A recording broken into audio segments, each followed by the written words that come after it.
Ẹ káàárọ̀ o, a kú ọ̀rọ̀ ìlú ni ò ní gbàjẹ́ o, Ọlọ́run ó gbé wa jẹ́rí wọn. Bí ọ̀rọ̀ yìí ṣe ṣẹlẹ̀, Nephew Àmùdá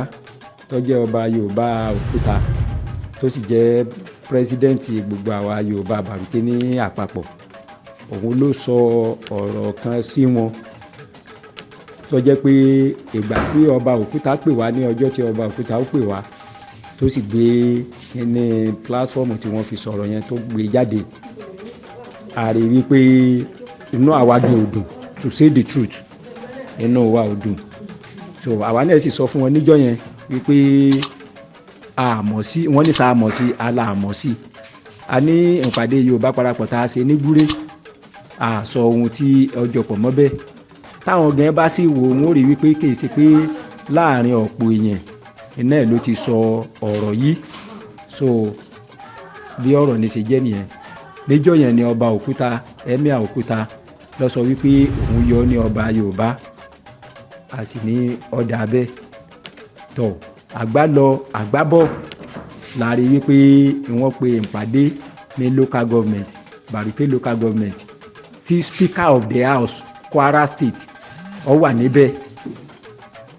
Chairman of local government ó wà níbẹ̀, gbogbo àwọn lọ́balọ́ba mẹ́rẹ̀ẹ̀rin Bàrùté wọ́n wà níbẹ̀, àwọn district head chief wọ́n wà níbẹ̀. So pẹ̀lú àwọn security bí àwọn ọlọ́pàá, pẹ̀lú àwọn àgbààgbà Yorùbá wa wọ́n wà níbẹ̀. Ìgbà tí wọ́n débẹ̀ ńjọ́ yẹn, ohun tí wọ́n sọ ni wípé gbogbo ohun tó ṣẹlẹ̀ yìí o, so àwa Yorùbá àtìpàdé ìlú ni, àtìpàdé Yorùbá parapọ̀ ni, àtìpàdé ẹgbẹ́ bí ẹgbẹ́ elélùbọ́, ẹgbẹ́ kápẹ́ńtà nkankan ni, a gbọ́dọ̀ ṣe é mọ́ láéláé torí pé àwọn làwọn ní Bàrùté àwọn. So a sì gbọ́dọ̀, ìgbà tí wọ́n ti á ṣe pàǹbárí rẹ̀ lórí àwa tá à ń ṣòwò, òwò èlùbọ́, òwò sòsá, òwò àgbàdo, nǹkan ni wọ́n ń ṣe ìkíní yẹn sí wípé a gbọ́dọ̀ ṣe é mọ́. Kí ló le tó báyìí? Ẹnìkan ṣẹ́, gbogbo wa lẹ́wàá fi eyín rẹ̀ ran, pàápàá jùlọ tó jẹ́ pé torí òwò yìí náà la fi jókòó bí ẹni ó ti lo 30 years, ẹni ó lo 40 years, ẹni tó lo 25 years tí ń bẹ́ẹ̀ tá à ń gbé nígbé àlàáfíà, tó jẹ́ wípé ọ̀rọ̀ ẹnìkan náà ni ó wá da wàhálà alẹ́. Kódà àwọn ò tiẹ̀ já sọ anything jọ́ ní speaker ni wọn táwọn sọ àti chairman local government pẹ̀lú àwọn lọ́balọ́ba mẹ́rẹ̀ẹ̀rin, wọ́n ní wọn tí àwọn sọ ni àwọn sọ náà nìyẹn. So làṣàfikún bẹ́ẹ̀. So kí ni ìgbésẹ̀ tí a lè gbé nígbà jẹ́ wípé ọmọ wa lọ́sẹ̀ wọn, a ṣàyẹn àwọn èèyàn. Mo jẹ́ kẹ́nu àwọn tó lọ, ta lọ bẹ ọba Òkúta, a lọ bẹ ọba Yásìkìrá, wọ́n ṣà ní tí a bá mọ̀ pé a bá mọ̀ ṣiṣẹ́, àwọn ìrìn àwọn tó jẹ́ Ibaruba, àwọn ni wọ́n mọ̀ jẹ́ adarí wa, tó jẹ́ pé tí èrò bá dé tàbí ẹni tó bá wá rajà bí nísìn, for example kápẹ́ yìí wá rajà nísìn, èmi lẹ́sìn mọ̀, èmi tẹ́ bá gbowó fún mi, èmi ọ̀ wá gbé owó fún bàbá ní ọ̀wá lọ bá mi ra ọjà ní wá. Bàbá tí mọ̀ tí èrò ọmọ tí n bá padà rí mọ́, ta ni ọ̀sán gbèsè. Mo rò pé à ń fa ọ̀rọ̀ yìí títí lérí ìpinnu wọn náà ni wọ́n sá dúró sí. Gbogbo àwọn èèyàn wa kọ̀ọ̀kan tí wọ́n lọ rajà, wọ́n ń gba ọjà ní lọ́wọ́ wọn. Bí èèyàn bá rọjà mẹ́rin, wọ́n lè sọ wípé tí wọ́n bá sì ṣe, wọ́n lè gba bí 150,000 lọ́wọ́ rẹ̀, 100,000 lọ́wọ́ rẹ̀. Fún kí ni lórílẹ̀‐èdè yìí náà tó jẹ́ pé gbogbo wa náà lájọ wà ní orílẹ̀‐èdè. So fún ìdí èyí àgbà lọ́yà torí pé wọ́n dí wa lọ́wọ́. So a sẹ́ndì petition sí governor, a sẹ́ndì petition sí commissioner of police, a sẹ́ndì copy kan sí state house of assembly speaker wọn. Tó lẹ́yìn ìgbà ní Monday tó kọjá yìí, Monday jẹjọ, a lọ sí iléeṣẹ́ pépà,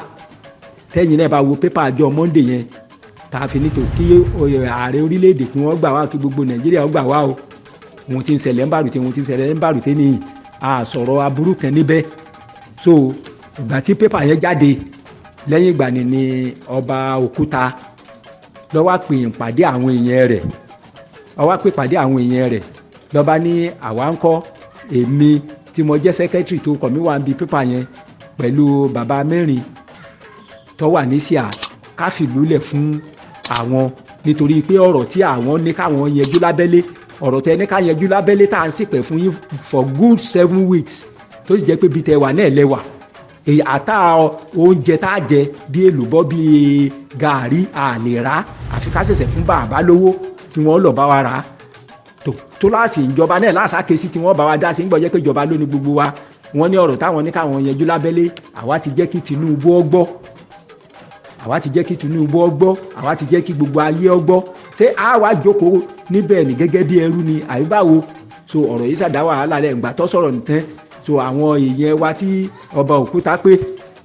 àwọn èèyàn wa tọ́ba òkúta pé àwọn sá sọ wípé àwa ń kọ́ ká farasin la fi wálé àwa méjèèjì àfi palambiri bí kinní yẹn ṣe le sí nìyẹn tí wọ́n lọ chikanda tí wọ́n lọ ń sunlé tí wọ́n lọ ń sáyẹn ládàá ní gúré wọ́n lọ báyàwó mi pípé kíyàwó mi ó kó ẹrù rẹ̀ kó nu ilé torí pé àwọn ò tilẹ̀kùn ilé yẹn àwọn ò ṣe kinní níjọ́ yẹn mo pe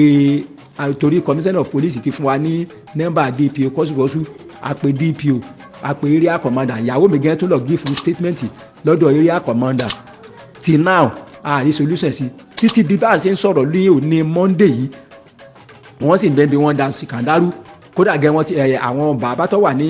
kúrúfù gẹ́ ti sọ wípé àwọn da kúrúfù rú wọ́n wà lọ́n sun ilé wọ́n lọ́n sá àwọn èèyàn ládàá wọ́n lé àwọn èèyàn káàkiri kódà gẹ́ ní lánàá àná Sunday láti ṣíà títí tẹ́ èdè chikanda wọ́n blọ́ọ̀kù federal road ni wípé ọkọ̀ kẹ̀kẹ́ ò gbọ́dọ̀ kọjá Yorùbá kẹ̀kẹ́ ò gbọ́dọ̀ lọ ilẹ̀ Yorùbá àfi káwọn ọ̀pá gbogbo wa